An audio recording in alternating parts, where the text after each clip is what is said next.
আজকের গল্প 18 বছর। গল্পটি এসেছে ঢাকা থেকে, কিন্তু গল্পের সাথে আসেনি কোনো নাম।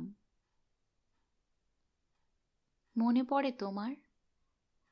সে অনেক বছর আগে, যখন আমরা দুজনেই খুব ছোট ছিলাম। তুমি আমার থেকে তখন 5 ক্লাস উপরে পড়ো।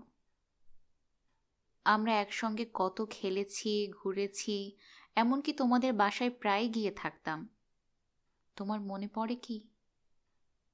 এক সময় আমার মায়ের অসুখের জন্য তোমাদের বাড়িতে ছিলাম অনেক দিন। তখন তোমার মা আমাদের দুজনকে কোলে বসিয়ে একসঙ্গে খাইয়ে দিতেন, ঘুম পাড়িয়ে দিতেন একই বিছানায়। তখন অবশ্য আরও ছোট ছিলাম, স্কুলে ভর্তিও হইনি। তোমার সঙ্গে খাতা বই নিয়ে বসতাম। তোমার পরিবারের সবাই আমাকে খুবই ভালোবাসতো। সে তখন থেকেই আমার ছোট কচি মনটা শুধু তোমাকে ভালোবাসতো। ভালোবাসা তখন কি আর বুঝতাম? এইটুকুই বুঝতাম যে তুমি যা করো, যা বলো, সবই আমার ভালো লাগে। তখন আমি ক্লাস 2 এর ছাত্রী। অন্য দিনের মতো সেদিনও তোমাদের বাড়িতে বেড়াতে গিয়েছিলাম। তুমি কি মনে করতে পারছো? তোমার চেয়ে আমি কত ছোট তখন, তাও আমার স্পষ্ট মনে আছে। তুমি সেদিন আমাকে হঠাৎ একা ডেকে নিয়ে তোমাদের পড়ার ঘরে গেলে। আমি মন্ত্রমুগ্ধের মতো তোমার ডাকে সাড়া দিয়ে এগিয়ে গেলাম। তুমি বললে, সোনামণি, এখানে তোমার নামটা লেখো তো দেখি। তোমার খাতায় আমার পুরো নামটা লিখে দিলাম। তুমি বললে, বাহ, তোমার হাতের লেখা তো চমৎকার হয়েছে। এই বলে তুমি আমাকে শক্ত করে জড়িয়ে ধরেছিলে। এরকম আকস্মিকতায় ভয় পেয়ে গিয়েছিলাম ভীষণ। কারো পায়ের শব্দে তুমি তাড়াতাড়ি আমায় ছেড়ে দিলে। মিষ্টি একটা হাসি দিয়েছিলে আমার দিকে তাকিয়ে। আমি কি বুঝেছিলাম জানি না, দ্রুত তোমার ঘর থেকে চলে গিয়েছিলাম আর আম্মাকে বাসায় যাবার জন্য ব্যস্ত করে তুলেছিলাম। সেদিন আর তোমাদের বাসায় আমার ভালো লাগছিল না। এরপর থেকেই তোমাদের বাসায় গেলে ভয়ে ভয়ে থাকতাম এবং তোমার থেকে দূরে দূরে থাকতাম। এটা তুমি বুঝতে পারতে আর হাসতে। তুমি কি মনে করতে পারছো? হয়তো পারছো না, কারণ অধিকাংশ ছেলেরাই এসব ভুলে যায়। তবে তোমার মনে থাকার কথা, ভোলার কথা নয়। কেননা ছাত্র হিসেবে তুমি ভালো ছিলে এবং তোমার মেমোরি ভীষণ শার্প। আমার সবই মনে আছে। মনে আছে সেই দিনের সেই ঘটনা।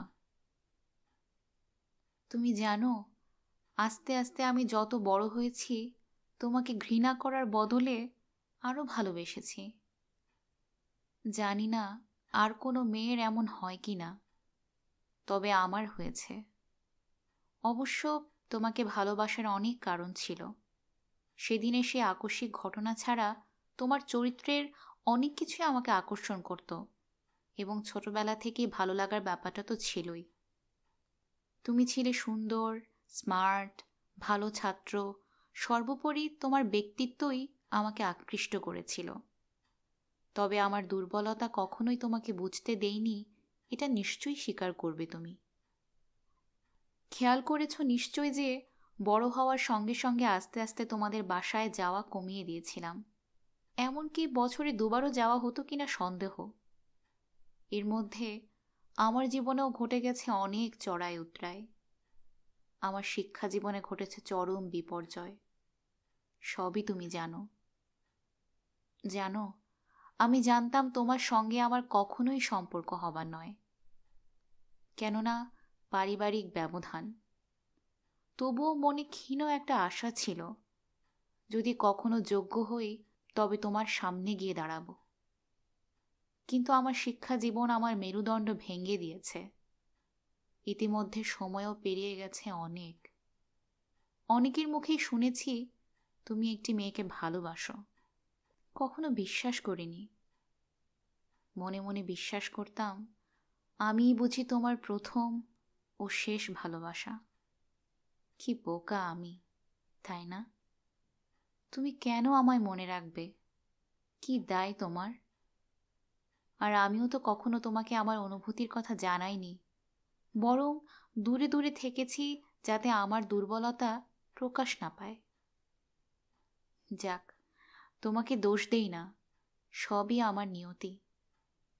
জানো, প্রথম যেদিন তোমাকে আর তোমার ভালোবাসার মানুষটিকে দেখেছিলাম, সেদিন কেন জানি খুব কেঁদেছিলাম।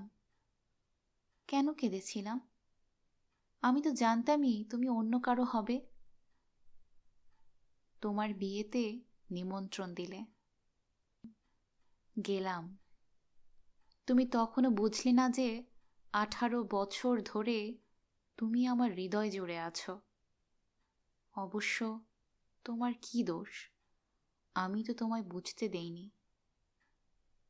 আজ আমি নিঃসঙ্গ, এ পর্যন্ত কাউকে আপন করতে পারিনি, আর তুমি দিব্যি সংসার করছো। বলতে পারো, কেন সে ছোটবেলায় সেদিন এমন করেছিলে আমার সঙ্গে? তুমি যদি সেদিন এমন না করতে, তবে হয়তো তোমাকে নিয়ে স্বপ্ন দেখতাম না। আমার জীবনটাও তোমার মতোই সুখের হতো। কেন আমার জীবনের শ্রেষ্ঠ সময়টা নষ্ট হয়ে গেল বলতে পারো? জানি, এ কথা কোনো দিন তুমি জানবে না, এ প্রশ্নের কোনো দিন জবাব পাবো না। তাও বললাম, নিজেকে সান্ত্বনা দেয়া আর কি। আমার না হোক, তোমার সুখ হোক।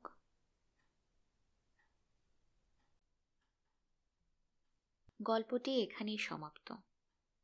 কেমন লাগলো এই গল্প শুনে কমেন্ট করে জানান আমাকে, আর শেয়ার করে অন্যদের জানান এই গল্পটা। সাবস্ক্রাইব করে না থাকলে এখনই করে ফেলুন। আপনার গল্পের অপেক্ষায় থাকলাম। আজকের মতো বিদায়।